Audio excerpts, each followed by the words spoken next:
So let's look at that scripture. That's Numbers chapter 15, verse 37 through 40. We'll look at what Jehovah commanded the Israelites and then how we can apply it today. Numbers 15:37. And Jehovah went on to say this to Moses: Speak to the sons of Israel, and you must say to them that they must make for themselves fringed edges upon the skirts of their garments throughout their generations, and they must put a blue string above the fringed edge of the skirt. And it must serve as a fringed edge for you, and you must see it and remember all the commandments of Jehovah and do them. And you must not go about following your hearts and your eyes, which you are following in immoral intercourse. The purpose is that you may remember and may certainly do all my commandments and indeed prove to be holy to your God. So what did Jehovah institute here for them, the Israelites? They were to have the special marking on their garments, this fringe and the blue string above it. Was it just a fashion adjustment Jehovah made for them? No, but Jehovah gave them this so that it was a reminder to them that they were to be different from the nations around them. See, when they saw that, they were to remember that they worshiped Jehovah and that they were to listen to his commandments. See, they would see it. It was interesting because in the scripture it kept referring to you would see it. And it would be remembrance for you. So it wasn't necessarily for the nations to see it, but it was for their own eyes to see it and remember. Jehovah gave the reason behind this law in verse 40. He says, the purpose is that you may remember and may certainly do all my commandments.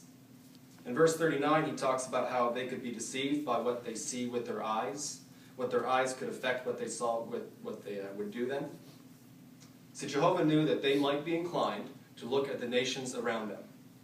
And if they looked, they might have been deceived then and to start to fool their own thinking, to want to be like the nations, to think, to feel, to act like them. But they have this fringe around their skirt. If they saw that, hopefully that would have been a reminder for them. The point is, Jehovah wanted them to be different. And this fringe was to remind them of that. So how about us? How can we apply this principle? Well, we are surrounded by people that have no regard for Jehovah's standards, like the Israelites were. If we just let our guard down, we could easily be swept up in the world around us. We might be inclined to think, act, and do like the world does unless we put up a guard. But first and foremost, we have to accept Jehovah's standards for being different. It's not enough just to know them, but we have to accept them and try to put them into practice.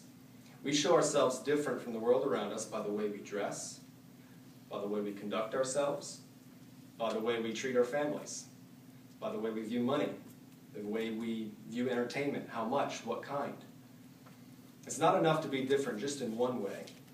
We have to show ourselves very different from the world. There has to be a distinct gap between the morals and the way we live. See, the world's so far down here. Jehovah needs us up here.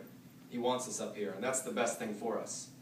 The Israelites were commanded to be different, and that's the principle that we're trying to apply too. See, we're not under the law covenant, so we don't have some uniform that we all wear that reminds us, oh, we need to be different. But it's the law that's written in our hearts. We get our constant reminders, like the Israelites had, that blue fringe around them at all times. We get constant reminders by our meetings, by our elders, by our circuit overseer visits, by our assemblies, by our district conventions, by our literatures, by our daily Bible reading. We have more than enough reminders to help us to see the need to be different and how to be different.